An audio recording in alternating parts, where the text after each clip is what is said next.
Sunita William தலைமையிலான போனவங்க இந்த பிளான்ட் growth எப்படி இருக்குது லெட்டூஸை வந்து அதனுடைய growth மைக்ரோ கிராவிட்டியில் இதனுடைய growth எப்படி இருக்குது, அது எப்படி முளைக்கும், அதனுடைய ப்ராப்பர்ட்டி எப்படி இருக்கும், முளைச்சி growth வந்துச்சு அப்படின்னா அது அஸ்ட்ரோநாட்ஸுடைய கன்சப்ஷனுக்கு யூஸ் ஆகுமா, இதெல்லாம் வந்து ஏன்னா இன்னும் அடுத்தடுத்து மார்ஸ் எக்ஸ்ப்ளரேஷன் இருக்குது, மூன் எக்ஸ்ப்ளரேஷன், மார்ஸ் எக்ஸ்ப்ளரேஷன், இங்கே வந்து ஹியூமன்ஸ் போகணும்.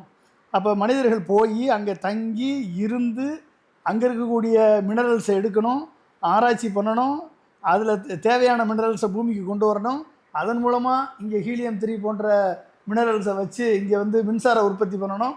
இப்படி மிகப்பெரிய ஒரு மிஷன் இருக்குது. இப்போ இதுக்கான தயாரிப்பு நடவடிக்கைகளில் தான் இந்த ஐஎஸ்எஸ் இருக்குது. அப்போ இதுக்கான விஷயத்தில் தான் இந்த அஸ்ட்ரோநாட்ஸ் போய் அங்கே தங்கி இருந்து அந்த ரிசர்ச்சை பண்ணுறாங்க. இந்த ஸ்பேஸை இன்னும் பெருசாக்கிறதுக்கு அடிப்படை ஆராய்ச்சிகள் இப்போ நடந்துக்கிட்டு அடிப்படை ஆராய்ச்சிகள். அப்போ ஒரு மனிதர்கள் வந்து சென்று தங்கக்கூடிய சூழல் வந்து இந்த பூமியை தவிர வேறு எங்கேயும் கிடையாது.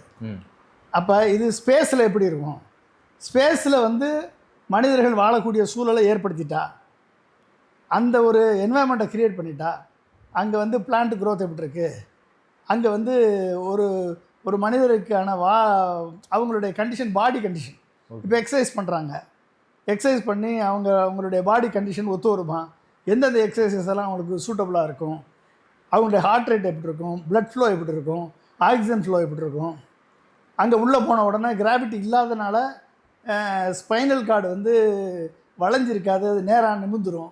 நேராக நிமிந்துச்சுன்னா அட்டானமஸ் நர்வஸ் சிஸ்டத்தை எப்படி அது பாதிக்கும், அட்டானமஸ் நர்வஸ் சிஸ்டம் வந்து 4 நரம்பு வந்து இது மூளையிலேருந்து ஸ்பைனல் கார்டு வழியாக எல்லா ஆர்கன்ஸையும் கனெக்ட் பண்ணுது.